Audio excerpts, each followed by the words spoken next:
আয়াত থেকে যে জিনিসটা জানলাম সেটা হচ্ছে আমরা যাকে দুনিয়ার জীবনে সফলতা বলে হিসাব করছি এটাকে সফলতা বলছেন না, এটাকে সফলতা বলে না। সফলতা কি? জান্নাতে যাওয়া।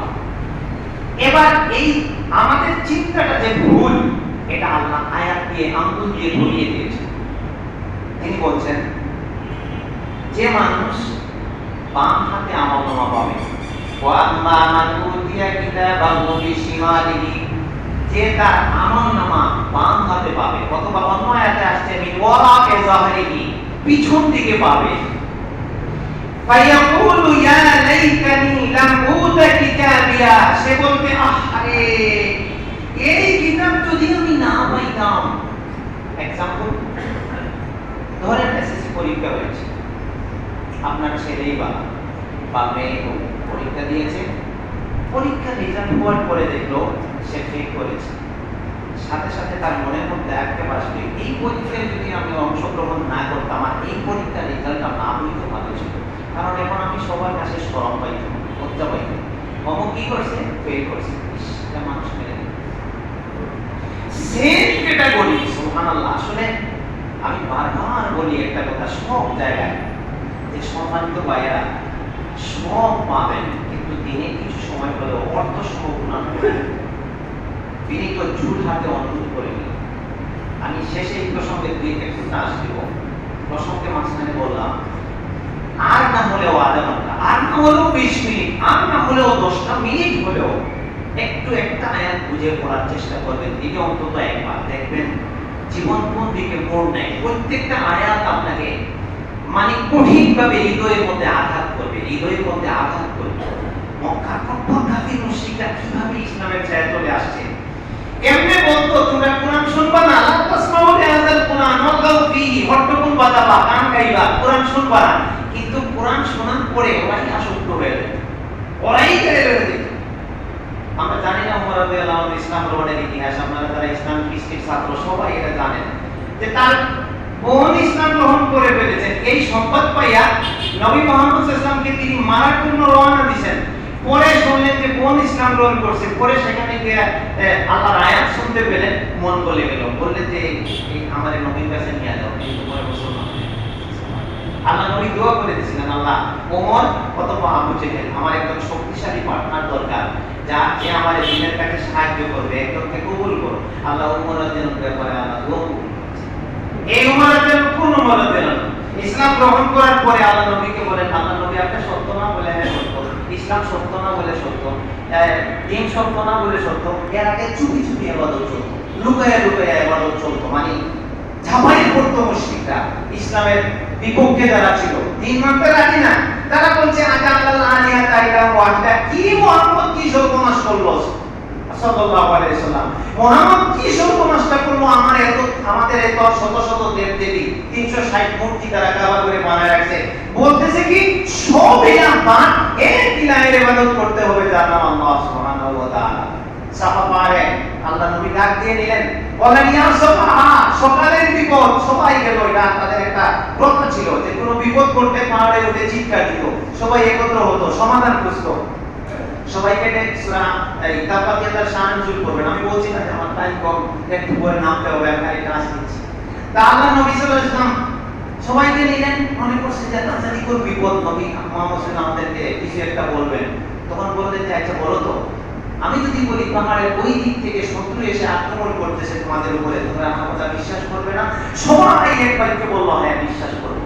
তারপরে বললেন শোনো, আমি একটা কথা বলি, তোমরা এই কথাটা মাইনা দাও, তোমাদের সফলতা আসবে। আইয়ুহান নাস কুলু লা ইলাহা ইল্লাল্লাহ তুফলিহু, তোমরা বলো আল্লাহ ছাড়া কোনো ইলাহ মানি না, আল্লাহ ছাড়া কোনো মাবুদ মানি না, আল্লাহ ছাড়া কোনো মাবুদ বেহাক্কিন সত্য ইলাহ মানি না। মাবুদ অনেক আছে, কিন্তু সত্য মাবুদ একমাত্র আল্লাহ, এটা ছাড়া আর কাউকে মানি না। এই কথাটা বলো, তুফলিহু, তোমরা সফল কাম হবে, কৃতকার্য হবে। এই কথা শুনে বাইরের মানুষ তো দূরের কথা, আত্মীয় স্বজনের মধ্যে দাঁড়ায় গেছে, পাথর দিয়ে তোমরা মানো, তুমি এই কথা বলবার জন্য আমাদেরকে ডেকে আনছি না? তো আল্লাহ নবী সাল্লাল্লাহু আলাইহি ওয়াসাল্লাম এইভাবে এই কোরআন দিয়ে মানুষকে আস্তে আস্তে করে দিনের মধ্যে আনতে লাগলেন। যেটা বলছিলাম ওই কথায় আবার যাই যে আল্লাহ সুবহানাহু ওয়া তাআলা বলছেন ফাআম্মান উতিয়া কিতাবাহু বিশিমালিহি, যে মানুষের আমলনামা কোন হাতে গেছে? বাম হাতে। সে কি বলছে বলেন তো? আক্ষেপ করে কি বলছে বলেন তো? মানে আয়াত করে শোনাইলাম, মনোযোগ নাই মনে হয়, মজা লাগে না? ইয়া লাইতানি লামুতা কিতাবিয়া, হায়রে হায় আফসোস আমি যদি এই কিতাব না পাইতাম। এক নাম্বার আফসোস। অনেক মজা লাগবে। আবার খেয়াল করেন সামনে কি আসছে। বাম হাতে আমলনামা পাইয়া রেজাল্ট খারাপ হয়ে গেছে, সে ব্যক্তি বুঝে ফেলেছে, নারী পুরুষ যেই হোক, সে বুঝে ফেলেছে আমার রেজাল্ট পাবো না, আমি সফল হতে পারি। তখন প্রথম আক্ষেপ কি? যদি এই কিতাব না আসতো। এরপরে পরে লাগে ইয়া লাইতাহা কানাতিল কাযিয়া, ইশ হায়রে হায় যদি আমি এখন মারা যাইতাম সেটা ভালো ছিল। বিপদে যখন দেখে মানুষ আর কোনো উপায় নাই, তখন শরম পাওয়ার থেকে মনে করে যে মহিলা দেওয়ারই কাফেররা হাসরের দিন লজ্জা শরম আর সহ্য করতে পারবে না, বলবে ইয়াকুলুল কাফিরু ইয়া লাইতানি কুনতু তুরাবা, আল্লাহ মেরে মাটির সাথে মিশাই দাও। তাও বলা এত হাসরের কোটি কোটি মানুষের সামনে শরম পাওয়া, লজ্জা পাওয়া, বিচারের মধ্যে আর সহ্য হচ্ছে না। ইয়া লাইতানি কুনতু তুরাবা, সূরা নাবাস শেষ করছেন আল্লাহ এই কথা। প্রথম আফসোস কি? যদি এই কিতাব না আসতো আমার হাতে ভালো ছিল। পরের আফসোস কি বলেন তো? হায় যদি আমি মারা যাই।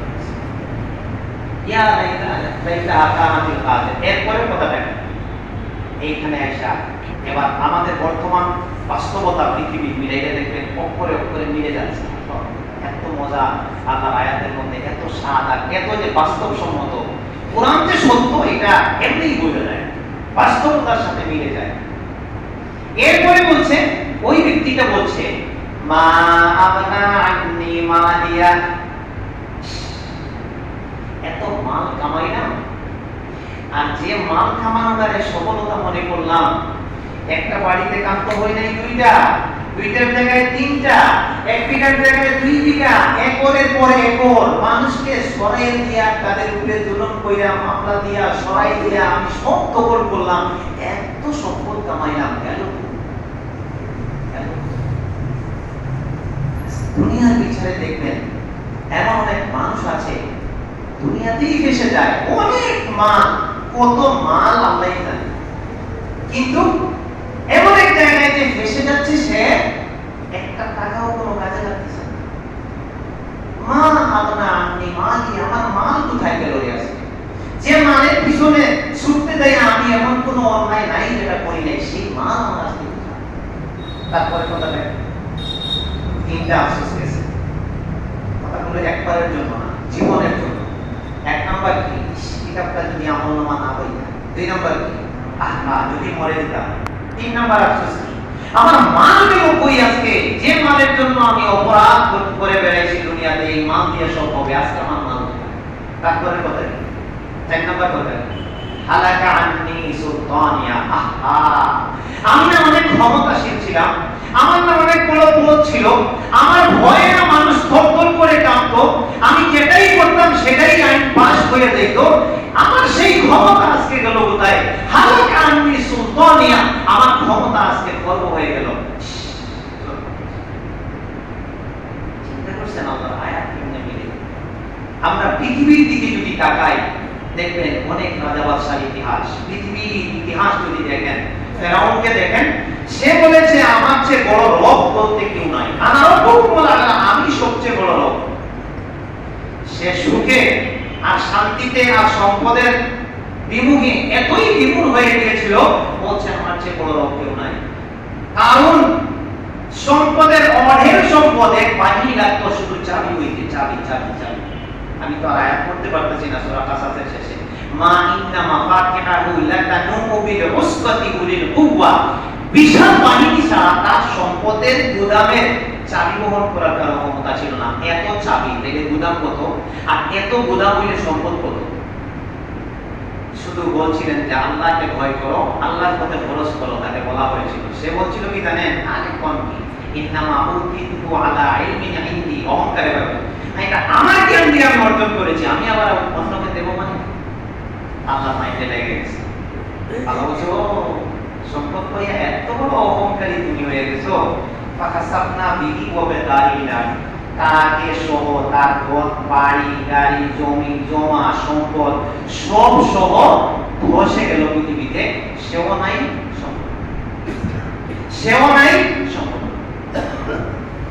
ফেরাউন ক্ষমতা পেয়ে অহংকারী হয়ে গেল, মুসা আলাইহিস সালামকে নির্যাতন করতে করতে শেষ। এবার মুসা আলাইহিস সালাম নিগ্রহ করে বাইরে হয়ে গেছেন, চলে যাবেন তার এখান থেকে। তাও সে গান্ত হয় নাই মুসা আলাইহিস সালামকে মারবো। নদীর কাছে গেছেন, মুসা আলাইহিস সালাম লাঠি দিয়ে বাড়ি দিয়েছেন, নদী দুই ভাগ হয়ে গেছে। মুসা আলাইহিস সালাম চলে গেলেন, ফেরাউন আর তার দল সেখানে গেল। কে বললো যে সুন্দর রাস্তা, আমরাও যাই, ওকে ছাড়বো কেন, আসো ধরো। এবার মাঝখানে গেল, নদীর পানি মিশে গেল। এবার তো বিপদ, পানির মধ্যে হাবুডুবু। ঠিক এই সময়তে ফেরাউন কি বলছিল জানেন? সূরা ইউনূসের 90 নম্বর আয়াত। সুবহানাল্লাহ। এখন সে বলছে যে আরে আমি তো ভুল করলাম, সারা জীবন ভুল করলাম। দেখছেন দেখছেন আমাদের ভুল কোথায়। ও বলতেছে যে আমার সারাটা জীবন ভুলের মধ্যে চলে গেল কিভাবে। সে তখন বলতেছে আমানতু আন্নাহু লা ইলাহা ইল্লাল্লাহ, আল্লাহ যে আমাকে বিহি বানু ইসরাইল, এই বনি ইসরাইল আল্লাহর উপরে ঈমান আইনা সাগর পাড়ি দিয়া চলে গেল, যে আল্লাহ এই কাজ করাইলো আমি সেই আল্লাহর উপরে আজকে ঈমান আনলাম। আল্লাহর উত্তর কি বলেন তো? আল্লাহ তখন কি উত্তর দিয়েছিলেন? আনা আইনে ফেরাউন, মাত্র তুমি এই কথাটা বললে, টাইম পাস করার পরে এই কথাটা বললে, যদি তোর জায়গায় থাকতে বলতে তাও তো কাম। তাও মুসা আলাইহিস সালামকে ধাওয়া করার আগে বাড়িতে থাকতে বললে তাও তো কাম। সম্মানিত ভাই বোনেরা, আমি কিছুক্ষণের মধ্যে নামবো। আমি আগেই বলেছিলাম যে যেহেতু ধারাবাহিক উপর নেই না, সব বিষয়ে বলা সম্ভব না।